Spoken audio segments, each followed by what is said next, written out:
Have you ever experienced that exact stomach-dropping moment of sheer panic? Oh, I think we all have. Right. You turn on your computer, you go to open a file you desperately need, and, well, nothing happens. It just sits there. Exactly.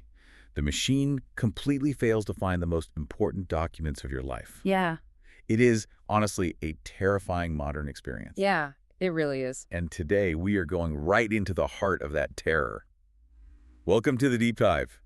Today, we're using Professor Messer's CompTIA A+ curriculum. And we're using it not just as, like, a dry IT manual, but as a survival guide for your digital life. We're focusing heavily on the diagnostic protocols of troubleshooting storage devices, right? Yes, exactly.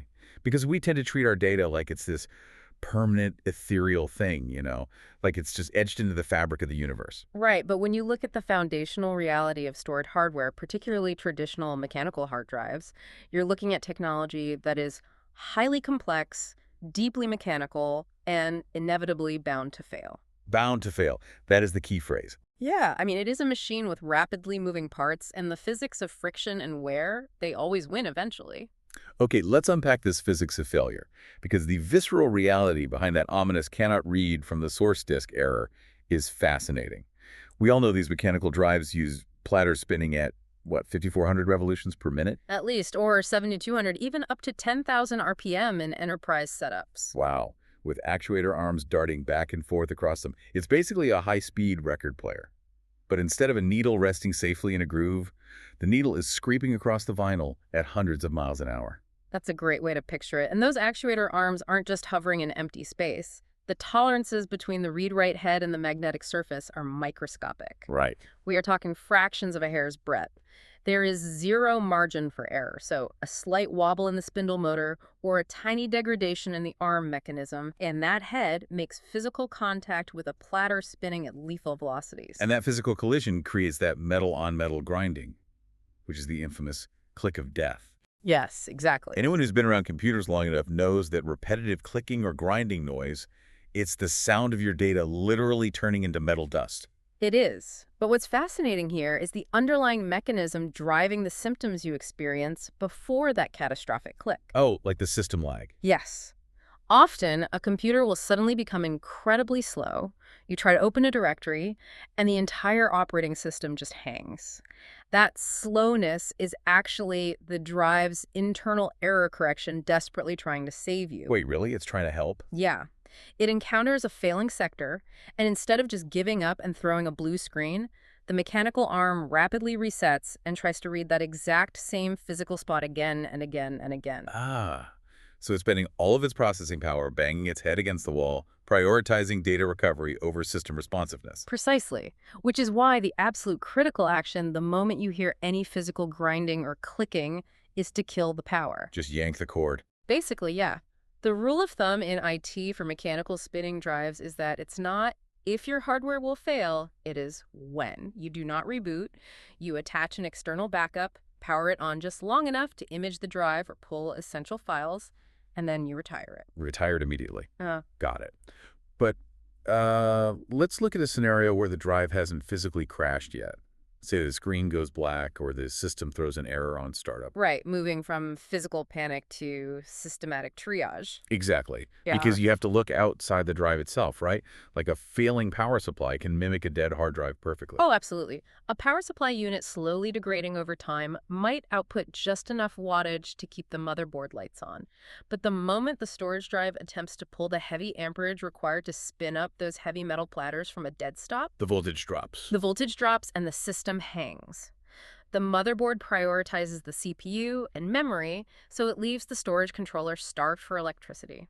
You might assume your hard drive is dead when actually you just installed a massive new graphics card that is hoarding all the power. That is wild. And heat creates a similar illusion, doesn't it? Definitely. A case packed with dust and dead fans will throttle the drive's internal components. The drive just shuts down to protect itself from melting. Makes sense. Yeah. And then we have the physical connections. Swapping SATA cables or moving the drive to an entirely different workstation entirely isolates the variables. Right. You find out very quickly if the drive has failed or if the motherboard's SATA controller just gave up the ghost.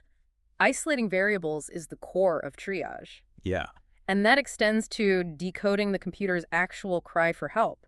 because a drive not recognized error is a fundamentally different diagnostic path than an operating system not found error. Okay, so if I'm getting boot device not found alongside a series of BIOS beep codes and no access lights, that means the motherboard physically cannot detect an electrical connection to the hardware. Correct. But an operating system not found error means the physical handshake was entirely successful. Oh, okay. Yeah, the BIOS sees the drive, negotiates a connection, looks at the master boot record, and essentially says, I see the hardware, but the specific software instruction set required to load Windows or Linux is corrupted or missing. That's a massive relief because the data is still there. Exactly. But speaking of the BIOS getting confused, the CompTIA curriculum highlights one of the most common facepalm-inducing errors in IT, the forgotten USB thumb drive. Oh, it happens all the time. Right. A user leaves a flash drive plugged into a front panel port. The machine reboots, and because the BIOS boot order is configured to check removable storage first, it tries to load an operating system off a thumb drive containing, like, PDF files. Yep. And it throws a terrifying non-system disk error, ignoring the perfectly healthy internal drive entirely. It happens constantly in corporate environments. I can imagine. Now, for drives that are accessible but behaving erratically, the curriculum points to manufacturer diagnostic tools.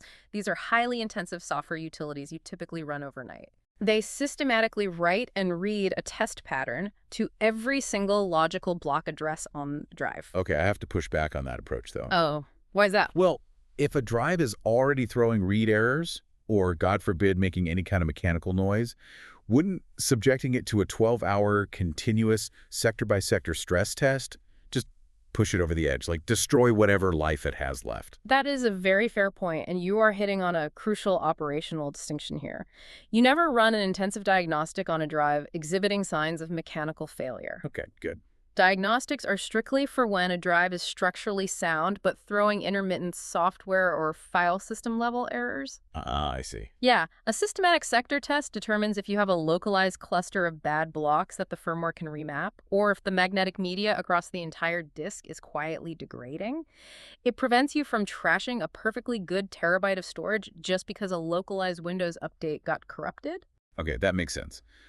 But if friction and moving parts are the ultimate enemy of long-term data survival, the only way to truly win the war is to remove the moving parts entirely. Which is exactly what engineers did with the shift to solid-state memory. Right, moving from storing data on a spinning magnetic platter to storing data in stationary microscopic electrical cells. It's a profound architectural shift. It really is. Solid-state drives, or SSDs, they eliminate the mechanical bottleneck entirely. And the performance leap is staggering. Specifically when you look at IOPS, right? Input-output operations per second. Yes, it's the standard metric for measuring how many discrete read or write tasks a drive can handle simultaneously. Because a high-end traditional mechanical hard drive, spinning as fast as physics allows, hits a hard ceiling at roughly 200 IOPS. Exactly. But an NVMe solid-state drive effortlessly clears 1 million IOPS. 1 million. Yeah. The scale of that improvement fundamentally changes how an operating system functions. Here's where it gets really interesting to me, because I used to think of a hard drive like a librarian. A mechanical drive is a librarian who has to physically run through the stacks, climb a ladder, grab a book, and run back to the front desk. Even the fastest librarian maxes out at 200 books a second. Sure. But an SSD isn't just a faster runner. It's a completely different mechanism. It's like having a massive grid of 1 million light switches on a wall. You don't have to walk to the switch to know if it's on or off. You can look at the entire wall and instantly perceive the state of every single switch simultaneously. That is a perfect analogy. That elimination of travel time is what we call seek time. When the CPU requests data from a mechanical drive, the entire system has to sit and wait milliseconds for the physical platter to spin into the correct alignment, and then for the actuator arm to slide into position. It's just waiting on physical metal to move. Right. When you remove seek time entirely, the processor and memory are no longer artificially bottlenecked by physical metal. But of course, SSDs aren't invincible. They fail, they just fail differently. Because there are no moving parts to grind together, you don't get the click of death. Exactly. Instead, the flash memory cells degrade chemically over time. Every time a cell is written to and erased, the insulating oxide layer trapping the electrons takes microscopic damage. Oh, wow. Yeah, And eventually, the drive's controller determines that a cell can no longer reliably hold a charge.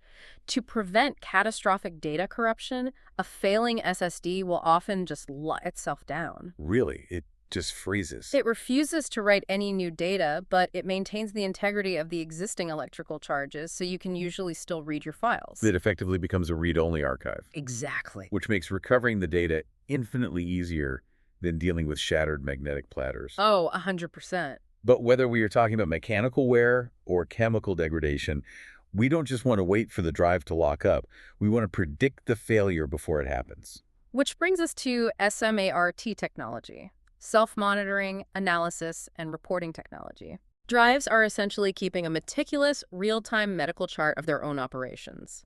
They track the power on hours, logging the exact duration the spindle motor has been running. Right. They monitor the power cycle count, because turning a drive on and off actually causes more thermal expansion and contraction stress than just leaving it running. And they track internal temperature Celsius, see if the case fans are failing, and they monitor the read error rates. It's essentially a check engine light for your computer, but instead of just a vague dashboard icon, you can pull the specific diagnostic codes. That's spot on. And if we connect this to the bigger picture, SMART represents a vital shift from reactive data recovery to proactive data management. Which is huge for enterprise, right? Massive. In an enterprise environment, IT administrators run automated utilities that pull the SMART data of every drive on the network daily.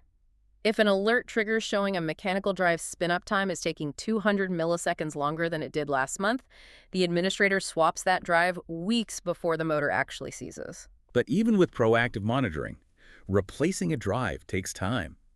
If you are running the back-end database for a regional hospital or a global financial exchange, you cannot afford to take a server offline for an hour to clone a degrading drive. SMART just isn't enough. No, it's not. They have to layer mathematical solutions over the hardware to guarantee continuous uptime. Enter RAID. Yes, redundant array of inexpensive disks. WAID takes multiple standalone physical drives and abstracts them. Meaning the system just sees one drive. Exactly. The operating system just sees one massive logical volume, while the RAID controller handles the complex mathematics of distributing the data across the individual disks. Now, the CompTIA material starts with a massive operational warning about servers running large RAID arrays. If you have a rack with 12 identical drives humming away and SMART flags drive number 4 for replacement, you have to be absolutely surgically precise about which physical caddy you pull out of the server. Yes. Pulling a healthy drive out of a degraded array while it is actively serving data will instantly and permanently shatter the logical volume. Yeah, the abstraction just collapses. It is a terrifyingly common mistake that instantly turns a routine hardware swap into a multi-day disaster recovery scenario. Okay, so to understand why pulling the wrong drive is so destructive, we have to look at the evolution of how RAID mathematically distributes data. Let's do it. Let's start with RAID 0, or striping. You use 2 drives, but the configuration offers 0 redundancy. If one drive fails, the entire array is destroyed. Right. I gotta say, that sounds like digital Russian roulette. So what does this all mean? Why on earth would anyone use RAID 0 if a single hardware failure causes total data loss? I know, it sounds counterintuitive, but RAID 0 exists purely to shatter the speed limits of individual hardware. Oh, right. If you are rendering a massive 3D animation, Yeah. the storage throughput is your bottleneck. By striping the data, the controller breaks a single file into blocks and writes block A to drive 1 and block B to drive 2 simultaneously. You essentially double your write speed. Wow. But it's built for high performance, temporary workspaces, not long-term storage. It's digital drag racing. But for actual safety, engineers move to RAID 1 mirroring. Exactly. You write a file, and the controller duplicates it perfectly across 2 drives. If drive A dies, the system instantly switches to drive B. The users streaming the data never even notice a hiccup. Mirroring provides perfect redundancy, but the financial cost is brutal. Right, because you're buying double the drives. Yep. If you need 10 terabytes of usable storage, you have to purchase 20 terabytes of physical drives. In a massive data center, losing 50% of your total storage capacity to mirroring is economically unviable. That financial reality forced the development of RAID 5. And RAID 5 requires at least 3 drives. It uses a mathematical concept called parity to provide safety without throwing away half your storage capacity. Right. Parity uses XOR logic, exclusive OR logic, to deduce missing data. Think of it like a simple mathematical equation distributed across the disks. If drive 1 holds a 1 and drive 2 holds a 0, the controller writes a parity bit of 1 to a third drive, so the sum of the equation is always even. If drive 1 physically explodes, the controller looks at the 0 on drive 2, looks at the parity 1 on drive 3, and instantly deduces that the missing drive must have contained a 1. That is brilliant. It rebuilds the destroyed data in real time using deductive math. Exactly. That allows the server to lose a drive, keep the hospital's database online, and rebuild the array seamlessly when the IT tech slides a new drive into the slot. And then RAID 6 simply extends that logic by calculating two distinct parity equations across a minimum of 4 drives. That protects against the statistical nightmare of a second drive failing from the heavy workload while the array is busy rebuilding the first failed drive. Then you have the enterprise heavy hitters like RAID 10, combining the raw striped speed of RAID 0 with the perfect mirrored safety of RAID 1. Right. Takes a minimum of 4 drives, and it gives you blazing performance while surviving multiple drive failures, provided you don't lose both halves of a mirrored pair. Exactly. So we've covered physical degradation and the mathematics of arrays. But troubleshooting gets uniquely frustrating when the storage media itself is perfectly healthy, but the traffic cop directing the data has failed. Right. Because in an enterprise server, you aren't plugging SATA cables directly into a motherboard. You're using dedicated hardware, like a Dell Pulse H206 gigabit SAS host bus adapter. Yes. SAS, or Serial Attached SCSI, is the enterprise-grade highway for data. It provides the robust, full duplex communication necessary for servers, unlike standard consumer SATA ports. The SAS controller is essentially a dedicated mini-computer with its own processor and its own BIOS, entirely responsible for managing data traffic. So if the server boots up and the controller's initialization screen flashes a warning that a logical volume is inactive, the drives haven't necessarily failed. The controller's internal map of where the data lives has just gotten corrupted. Exactly. And you can't fix that in Windows Disk Management. You have to boot into the SAS controller's specific configuration utility and rebuild the logical pathways. Which brings us to the ultimate missing drive scenario. A user opens their workstation, clicks on their Z drive to access their department files, and the drive is just gone. Because the Z drive isn't a piece of metal spinning under their desk. It is a mapped network drive. Right. The curriculum uses the example of mapping a drive letter to a server named Gate Room and a share called Mission Reports. The operating system creates an illusion that the server room 3 floors down is actually just a local folder. And troubleshooting that illusion requires checking the network logging scripts. When the user authenticated that morning, the Active Directory script attempted to reach across the network and shake hands with the Gate Room server. Let me guess. If the network switch hiccuped for 2 seconds during that handshake, the script fails and the drive never appears. You got it. The user is sweating bullets thinking a hard drive just vaporized their quarterly reports. And the solution is just to ensure the reconnect at sign-in box is checked, or simply to reboot the machine so the script runs again. This raises an important question, though, about how abstracted our relationship with data has become. Oh, absolutely. Because 30 years ago, you knew exactly where your data lived. It was physically encoded on the floppy disk in your hand. Today, you click a drive letter, and the operating system handles the complex abstraction of retrieving a block of data from a RAID 6 array managed by a SAS controller sitting in a data center halfway across the continent. It's entirely abstracted. Which is why understanding the underlying mechanisms, the CompTIA plus diagnostic foundations we've explored today, is so vital. We've traced the journey from the lethal physics of 5,400 RPM platters and the triage of boot errors to the incredible IOPS leap of solid-state architecture. We really had. We've looked at how SMART metrics allow us to predict mechanical doom and how the XOR logic of RAID arrays creates mathematical safety nets to keep the modern world online.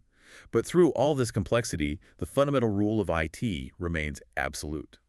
Hardware inevitably fails. The only true protection is a verified backup. And, as we move further into the era of solid-state storage, that reality of failure leaves us with a fascinating implication to consider. Oh, what's that? We noted earlier that SSDs degrade by permanently locking into a read-only state to protect existing data, right? Right. Well, millions of these drives are aging in laptops and servers globally. As they slowly reach their write cycle limits and lock down, they don't just disappear. They transform into frozen, uneditable digital museums. Oh, wow. Yeah, a perfectly preserved, immutable snapshot of exactly who you were and exactly what you were working on the very second the hardware finally gave out. That is a wild concept to ponder the next time you hit save, a permanent digital fossil. It really is. Thank you all for joining us in this deep dive into the mechanical heart of our digital lives. And before you experience that stomach-dropping moment of panic we talked about at the start, please go back up your files right now. We'll catch you on the next one.